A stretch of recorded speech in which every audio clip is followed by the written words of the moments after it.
ভাত রুটি কিছু দিয়ে খাচ্ছি না, শুধুই আজ আপনাদের সাথে শেয়ার করছি ডিমের ধোকার রেসিপি। আমি কি কি মশলা ব্যবহার করলাম চলুন তাহলে একবার ভিডিওটা দেখে নিন। ডিম 5টাকে ভেঙে নিলাম, নুন দিয়ে দিলাম, এখানে একটা পেঁয়াজ কুচি এটা দিয়ে দিলাম, 1 চামচ আদা কুচি দিয়ে দিলাম, ডিমটাকে ফেটিয়ে নিচ্ছি, গোলমরিচের গুঁড়ো দিলাম, সামান্য পরিমাণে একটু হলুদ দিলাম, আর 2টো কাঁচা লঙ্কা কুচিয়ে নিয়েছি সেটা দিয়ে দিলাম, ফেটিয়ে নিচ্ছি।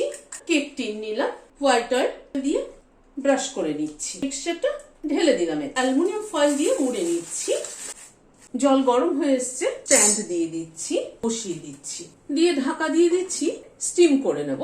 আমি অ্যালুমিনিয়াম ফয়েল দিয়ে বাটিটাকে মুড়লাম, আপনারা চাইলে যে কোনো টিফিন বক্সে বসাতে পারেন, ভেতরে যেন জল না ঢোকে। মিনিট 15-20 মতো স্টিম হলো। এবার গ্যাসের ফ্লেমটাকে বন্ধ করে দিচ্ছি, দিয়ে ঢাকাটা খুলে একবার চেক করে নিচ্ছি, একদম পারফেক্টলি হয়ে গেছে। ঠান্ডা হওয়ার পরে এটা চারপাশটা একটুখানি ছাড়িয়ে নিচ্ছি। এবার এর উপরে একটা প্লেট দিয়ে দিলাম, দিয়ে উল্টে দিচ্ছি, পিস করে কেটে নিচ্ছি।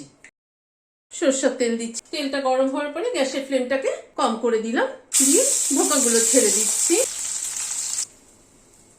অ্যাড করছি।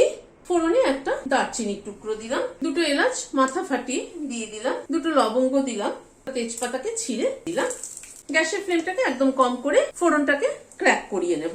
অল্প একটু সাদা জিরে দিলাম, একটা ছোট পেঁয়াজ পেস্ট করে নিয়েছি, পেঁয়াজটাকে দিয়ে একটু নাড়াচাড়া করে নিচ্ছি।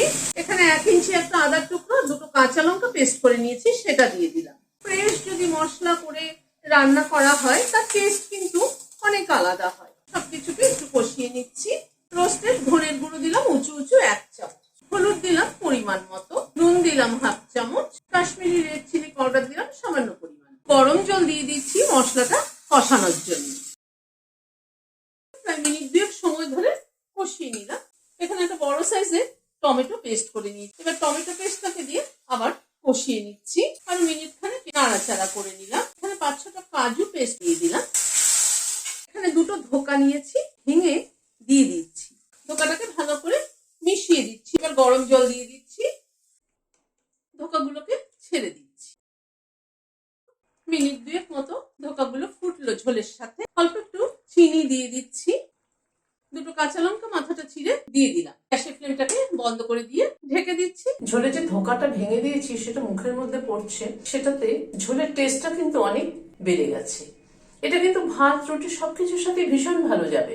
আপনাদের কেমন লাগলো আমাকে কমেন্ট বক্সে জানাবেন। ভালো লাগলে একটা লাইক এবং সাবস্ক্রাইব করার অনুরোধ রইল। আজ তাহলে এখানে শেষ করছি, নমস্কার।